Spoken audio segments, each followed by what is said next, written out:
بسم اللہ الرحمن الرحیم۔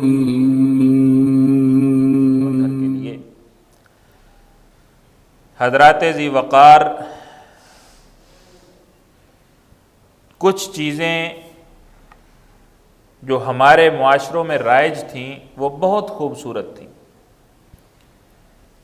اور ترقی کے نام پہ ان چیزوں کو ہم نے بگاڑا ہے، اور جو چیزیں ترقی کے نام پہ ہم بگاڑ چکے ہیں ان میں ایک سر فہرست حیا ہے۔ حیا ایک بہت ہی قیمتی دولت ہے۔ معاشرے میں کچھ لوگوں نے یہ پروپیگنڈا کیا اور بار بار میڈیا پہ لوگوں کو دکھایا کہ تمہاری ترقی کی راہ میں رکاوٹ تمہارا حیا ہے۔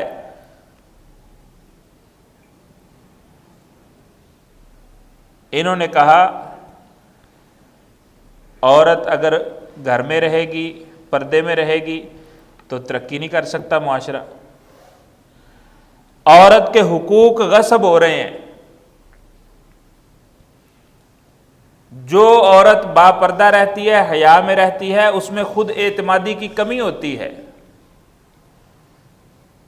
جو مرد حیادار ہو اس کی مردانگی پہ نکتہ چینی کی جاتی ہے کہ یہ مردانگی کیسی ہے، یہ مرد شرم کرتا ہے، اس کو عورتوں سے شرم آتی ہے، کیسا مرد ہے۔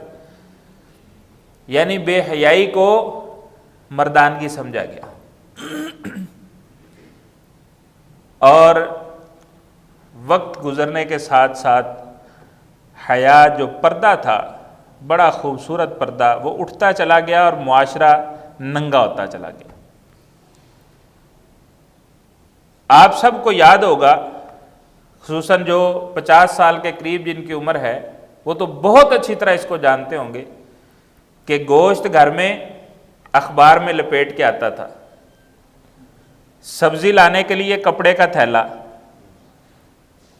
پھل لانے کے لیے کپڑے کا تھیلا، بیکری کا سامان وہ خاکی لفافے میں ملتا تھا، تندور سے روٹیاں لینے کے لیے جانا تو والدہ نے گھر سے اس کو کپڑا دینا، پونا جس کو ہم کہتے ہیں، وہ لے کے روٹیاں لینے کے لیے جاتے تھے۔ وہ پھر شاپروں میں آئیں، شاپنگ بیگز جو نظر آتے تھے، پھر اس کے بعد وہ یوں جس نے وہ کڑک نان کھانا ہوتا ہے نا، وہ یوں رکھ کے لا رہا ہوتا ہے۔ پھل ہم نے یوں ہی لانے شروع کر دیے۔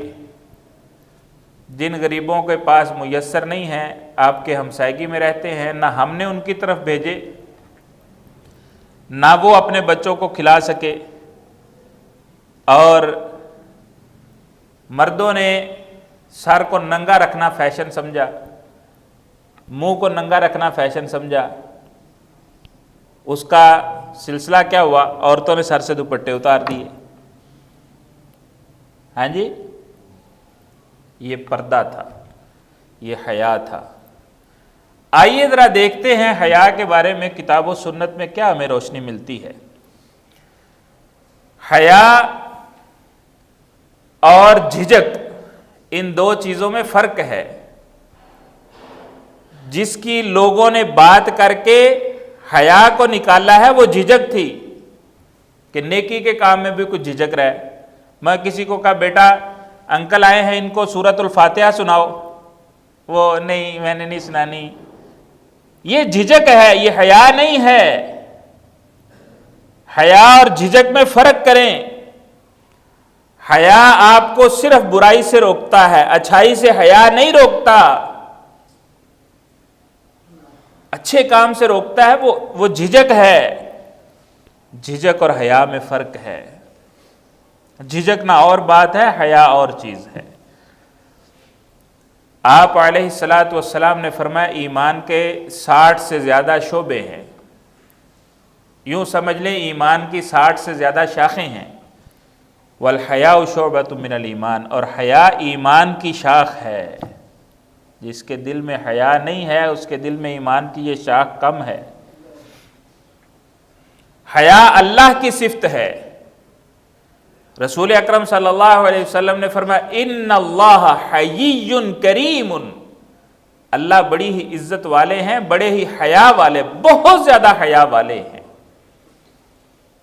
جب بندہ اپنے ہاتھ اللہ کے سامنے اٹھاتا ہے نا دعا کے لیے، ان یستحیی من عبدہ، یستحیی من عبدہ، جب بندہ یوں ہاتھ اٹھا کے اللہ سے دعا کرتا ہے تو اللہ کو حیا آتی ہے ان یردہما صفرا، کہ ان کو خالی لوٹا دے۔ حیا صفت باری تعالیٰ ہے۔ حیا یہ شریف زادیوں کا اثاثہ ہے، اور شریف زادوں کا بھی اثاثہ ہے۔ مرد یہ نہ سمجھے کہ مرد کو حیا کی ضرورت نہیں ہوتی، مرد کو بھی حیا کی اتنی ہی ضرورت ہے جتنی کہ عورت کو ضرورت ہے۔ بڑی دفعہ آپ نے سنا ہے، اشارہ کر دیتے ہیں، سیدنا موسیٰ علیہ السلام وہ قوم کے پاس پہنچے مدین میں، تو وہاں دو بچیاں، جوان بچیاں تھیں، وہ سائیڈ پہ کھڑی ہیں کہ لوگ پہلے پانی پلا لیں، اس کے بعد پھر ہم پلا لیں گے اپنی بکریوں کو پانی۔ کیوں وہ سائیڈ پہ کھڑی تھی؟ حیا کی وجہ سے۔ آج کل عورتیں بندوں کو موٹا مارنا وہ اپنی ایڈونچر سمجھتی ہیں اور ڈیر سمجھتی ہیں کہ بڑی ہم کچھ چیز ہے، بڑی پھنے کھائیں ہم، بندوں کو ہم نے موٹا مارا اور بندے یوں سکڑ کے نکل گئے ہیں۔ حضرت موسیٰ علیہ السلام نے پانی پلایا ان کی بکریوں کو، وہ بکریاں لے کے گھر چلی گئیں، گھر جا کے باجنا سنایا اپنے والد گرامی کو۔ قرآن اس نقشے کو بیان کر رہا ہے۔ ان میں سے پھر ایک موسیٰ علیہ السلام کو لینے کے لیے آئی کہ ہمارے والد صاحب آپ کو بلا رہے ہیں۔ قرآن کہتا ہے فَجَاءَتْهُ إِحْدَاهُمَا تَمْشِي عَلَى اسْتِحْيَاءٍ، ان میں سے ایک واپس آئی، بڑی حیا والی چال چل رہی تھی۔ حیاداری یہ از حد ضروری ہے، اور آ کے یہ نہیں کہا کہ تم نوجوان ہو آ جاؤ میں تمہیں بلاتی ہوں یا ہمارے گھر آؤ، ان ابی یدعوک لیجزیک اجر ما سقیت لنا، میرے والد صاحب آپ کو بلا رہے ہیں۔ میرے والد صاحب، اگر ایک لڑکی کسی نوجوان بندے کو جا کے جو اس کی خدمت کر دے، کوئی معاشرے میں اس کی مدد کر دے، اس کو آ کے کہے آؤ میرے ساتھ میرے گھر چلو، وہ سارے راستے کیا سوچتا جائے گا؟ کیوں جی؟ اس نے فوراً آ کے بتایا کہ میں نہیں بلا رہی، ان ابی یدعوک، میرے والد صاحب آپ کو بلا رہے ہیں۔ وہ شبہ ختم۔ ویسے تو موسیٰ علیہ السلام سے ایسا شبہ تھا ہی نہیں، لیکن ایک تربیت ہے نا جو انبیاء کے ذریعے اللہ نے معاشروں کی ہے، اور ساتھ ہی وجہ بھی بتا دی کہ کیوں بلا رہے ہیں۔ لیجزیک اجر ما سقیت لنا، آپ نے ہماری بکریوں کو پانی پلایا ہے، میرے والد صاحب کہتے ہیں آپ کی کچھ خدمت کرنی ہے۔ حیا یہ شریف زادیوں کا اثاثہ ہے۔ بے حیا ہونا یہ کوئی بڑی بات نہیں ہے، یہ فضول چیز ہے۔ رسول اکرم صلی اللہ علیہ وسلم دنیا کے سب سے ترقی یافتہ انسان تھے، کسی کو شک ہے؟ کسی کو شک نہیں ہے۔ دنیا کے سب سے افضل ترین انسان تھے، دنیا میں سب سے زیادہ بہادر انسان تھے، دنیا میں سب سے زیادہ خود پہ اعتماد کرنے والے تھے۔ اللہ رب العالمین کے فضل کے ساتھ آپ خود اعتمادی کی نعمت سے بھرپور تھے، اور ان کے بارے میں صحابہ کیا کہتے ہیں؟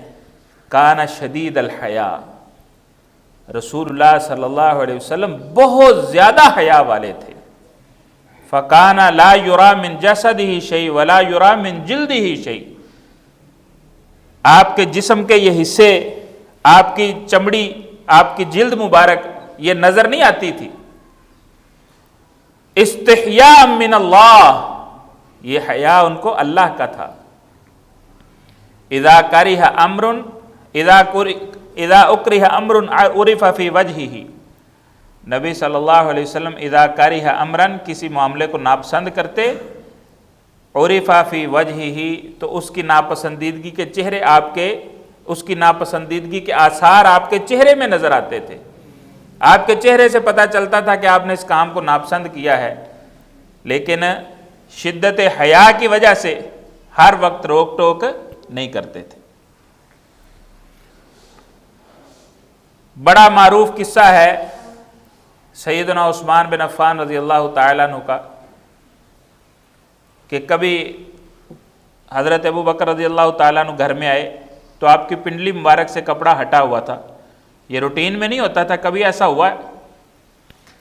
پھر ایک دفعہ حضرت عمر رضی اللہ تعالیٰ عنہ بھی آئے تو ایسی کیفیت میں ملاقات کر کے گئے، نبی صلی اللہ علیہ وسلم عام روٹین میں بیٹھے رہے۔ پھر ایک دفعہ سیدنا عثمان غنی رضی اللہ تعالیٰ عنہ آئے تو آپ کی پنڈلی مبارک سے کپڑا ہٹا تھا تو آپ نے فوراً اس کو درست کیا اور سیدھے ہو کے بیٹھ گئے۔ تو امی جان سیدہ عائشہ رضی اللہ تعالیٰ عنہ پوچھتی ہیں، اے اللہ کے رسول صلی اللہ علیہ وسلم، یہ اہتمام آپ نے پہلے نہیں فرمایا۔ میرے والد گرامی ابو بکر بھی آئے تو ایک دفعہ ایسی کیفیت تھی، آپ نے یہ کپڑا نہیں صحیح کیا، حضرت عمر آئے، آپ نے فرمایا الا استحیی من رجل یستحیی منہ الملائکہ، یہ بہت بڑا کمپلیمنٹ ہے، میں ایسے شخص سے کیوں حیا نہ کروں جس سے آسمانوں کے فرشتے بھی حیا کرتے ہیں۔ حیا یہ عورت ہے کہ مرد ہے جی؟ حضرت عثمان رضی اللہ تعالیٰ عنہ تو حیادار ہیں۔ نبی صلی اللہ علیہ وسلم بھی مرد تھے، شدید حیادار تھے۔ حیاداری کی ضرورت نہ صرف عورتوں کو ہے، مردوں کو بھی اس کی اتنی ہی ضرورت ہے، کیونکہ ایمان کے یہ بھی اتنے ہی محتاج ہیں دوسرے جتنی کی عورتیں محتاج ہیں۔ سیدہ عائشہ رضی اللہ تعالیٰ عنہ کہتی ہیں کہ رسول اللہ صلی اللہ علیہ وسلم آپ کے پاس ایک عورت آئی اور اس نے منتھلی پیریڈ کے حوالے سے کوئی سوال کیا رسول اللہ صلی اللہ علیہ وسلم سے کہ پاکیزگی حاصل کرنے کا کیا طریقہ کار ہے۔ تو آپ علیہ الصلاۃ والسلام نے کنایتاً یعنی اشارتاً بات سمجھا دی کہ اس طرح صفائی کر لیا کرو۔ بعض لوگ ہوتے ہیں ان کو اشارے میں بات نہیں سمجھ آتی یا وہ مزید وضاحت کچھ چاہتے ہیں، انہوں نے مزید وضاحت چاہی کہ مجھے یہ بات پوری طرح سمجھ نہیں آیا، مجھے ذرا دوبارہ اچھی طرح سمجھا دیں۔ تو آپ علیہ الصلاۃ والسلام کو حیا آئی کہ ایک عورت کو کس طرح وہ واضح صاف الفاظ میں وہ مسئلہ بتائیں۔ تو پھر سیدہ عائشہ رضی اللہ تعالیٰ عنہ کی طرف آپ نے دیکھا، ان کو سمجھ آ گئی، تو انہوں نے اس عورت کو یوں پکڑا اور پردے کے پیچھے گھر کی طرف لے گئیں اور اندر جا کے ان کو تسلی کے ساتھ سمجھایا۔ عورتوں سے ذرا زیادہ ایزی ہو کے بات کر لیتی ہیں، تو پھر انہوں نے اس کو پورا طریقہ کار سمجھایا۔ تو اس بات میں ایک بہت بڑی سیکھ ہے، سبق ہے۔ ہمارے معاشرے میں لوگ کوئی مسئلہ پوچھنا ہو نا، ٹھیک ہے گھریلو مسائل ہوتے ہیں، ذاتی مسائل ہوتے ہیں، پرسنل معاملات ہوتے ہیں جن کو ڈسکس کرنا ضروری ہوتا ہے، وہ مسئلہ پوچھتے ہوئے وہ کہتے ہیں جی شرع چ کیڑی شرم ہے، یہ کہتے ہیں نا شرع چ کوئی شرم نہیں ہے۔ اللہ کے بندو شریعت شرم سے بھری ہوئی ہے، شرع میں ہی تو شرم ہے، شرم اور کہاں ہے؟ کتنا غلط جملہ ہے کہ شرع چ کیڑی شرم ہے، مطلب ہے شریعت ہے شرم ہی کوئی نہیں۔ شریعت تو کہتی ہے کہ شرم حیا ایمان کا حصہ ہے، شریعت میں بڑی شرم ہے، بڑی حیا ہے۔ کہنا یہ چاہیے کہ شریعت کا مسئلہ جب پوچھنا ہے تو پھر شرمانے کی ضرورت نہیں ہے، پھر واضح پوچھ لینا چاہیے۔ ان کا مقصد بھی یہی ہوتا ہے، جو کہنے والا ہے نا اس کی نیت بھی یہی ہوتی ہے کہ میں شریعت کا مسئلہ پوچھنے لگا ہوں، اب مسئلہ جب پوچھنا ہے تو پھر اس میں شرم کیسی، یہ تو ضروری ہے۔ لیکن یہ جملہ درست نہیں ہے، اس کو تبدیل کرنا چاہیے کہ جی مجھے ایک مسئلہ درکار ہے، شریعت کہتی ہے کہ دین کی بات حق کی بات پوچھنے میں شرم نہیں کرنی چاہیے، لہذا آپ مجھے سمجھا دیں، یہ بہترین ہے۔ یہ کہنا شرع چ کیڑی شرم ہے، یہ جملہ درست نہیں ہے، اگرچہ کہنے والے کی نیت یہ نہیں ہوتی کہ شریعت میں شرم نہیں ہے، بلکہ اس کی نیت اور ہے۔ بہرحال رسول اللہ صلی اللہ علیہ وسلم کے پاس اس طرح کئی ایک مسائل کی مثال دی جا سکتی ہے، تو پیارے پیغمبر علیہ الصلاۃ والسلام سید الانبیاء ہیں، اور آپ علیہ الصلاۃ والسلام کے بارے میں آتا ہے کہ آپ ایک کنواری با پردہ گھر کے کونے میں رہنے والی لڑکی سے زیادہ حیادار تھے۔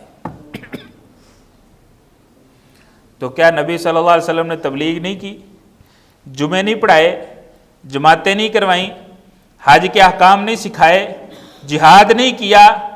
کون سا کام ہے جو ترقی میں رکاوٹ آیا ہے؟ کیوں جی؟ آپ شدید ترین حیادار تھے۔ آج مسلمانوں کو اس کی بڑی ضرورت ہے، ہم سب کو اس کی بڑی ضرورت ہے، ہم مردوں کو بھی ضرورت ہے۔ قرآن نے عورتوں سے پہلے مردوں کو حکم دیا کہ اپنی آنکھیں نیچی رکھو، اس کے بعد عورتوں کو حکم دیا کہ آپ بھی اپنی آنکھیں نیچی رکھو۔ پردہ کر کے کوئی یوں مردوں کو گھورتی پھرے تو وہ صحیح ہے؟ وہ بھی نہیں صحیح، اس کو بھی حکم ہے اپنی آنکھوں کو نیچے رکھو۔ جب آنکھیں نیچی مردوں کی بھی ہوں گی، عورتوں کی بھی ہوں گی، معاشرے میں حیاداری خود بخود آئے گی۔ اللہ رب العالمین ہمیں حیادار بنائیں۔ باقی انشاءاللہ اس حوالے سے پھر کبھی عرض کریں گے۔ آپ علیہ الصلاۃ والسلام سے پوچھا گیا، اللہ کے رسول صلی اللہ علیہ وسلم سطر کی حفاظت کیا ہے؟ آپ علیہ الصلاۃ والسلام نے فرمایا کہ حیا یہ ہے کہ اپنی شرمگاہ کی بھی حفاظت کرو، اس کو ڈھانپ کے رکھو۔ الا من زوجتک، مگر ہاں بیوی کے سامنے اگر مرد کی سطر کھلتی ہے یا اس کی بیوی اس کی شرمگاہ کو دیکھ لے تو کوئی حرج کی بات نہیں ہے، وہ ایک دوسرے کا لباس ہیں۔ تو پوچھا گیا کہ اللہ کے رسول بعض دفعہ آپس میں دوستوں میں بیٹھے ہوتے ہیں، مرد مردوں میں بیٹھے ہیں یا عورتیں عورتوں میں بیٹھی ہیں، تو کپڑا سطر سے ہٹ جائے تو کوئی، آپ نے فرمایا نہیں، اس کا بھی خیال رکھنا ہے۔ اور پھر پیارے پیغمبر علیہ الصلاۃ والسلام سے پوچھا گیا، اللہ کے رسول فالرجل یکون خالیا، کبھی ایسا بھی ہوتا ہے کہ بندہ اکیلا بیٹھا ہے، کوئی نہیں ہے اس کے دائیں بائیں، نہ کوئی مرد ہے، نہ عورت ہے، نہ کوئی بچہ ہے، نہ بوڑھا ہے، اکیلا بیٹھا ہے گھر میں، کوئی اس کو نہیں دیکھنے والا، تو پھر کیا پھر بھی وہ اپنی شرمگاہ کو ڈھانپ کے رکھے؟ آپ علیہ الصلاۃ والسلام نے فرمایا فاللہ احق ان یستحیا منہ، اللہ زیادہ حق رکھتا ہے کہ اس کا حیا کیا جائے، اللہ تو دیکھ رہا ہے۔ کس قدر زیادہ اہمیت ہے حیا کی، حیاداری کی۔ اللہ رب العالمین ہم سب کو حیادار بنائیں۔ حیاداری میں خیر ہے۔ رسول اکرم صلی اللہ علیہ وسلم کا بڑا صاف شفاف فرمان ہے، الحیاء کلہ خیر، حیا سارے کا سارا وہ خیر ہی خیر ہے۔ ایک بندے کو کوئی سمجھا رہا تھا صحابہ میں سے کہ یار اتنا نہ شرمایا کرو، تم شرماتے بڑا ہو، تو آپ نے فرمایا دعہ، اس کو چھوڑ دو، فإن الحیا من الایمان، حیا تو ایمان کا حصہ ہے۔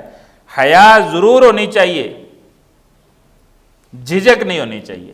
جھجک اور حیا میں فرق ہے، اس فرق کو سمجھیں، اور اللہ رب العالمین سے ہم سب دعا کرتے ہیں کہ اللہ رب العالمین ہمیں حیا والا بنائے، اللہ رب العالمین ہمیں پاک دامن بنائے، اللہ رب العالمین اپنی عزت کی، اپنے ستر کی، اپنی شرمگاہ کی حفاظت کرنے کی توفیق عطا فرمائے۔ وما توفیقی الا باللہ، علیہ توکلت۔ صدق اللہ العظیم۔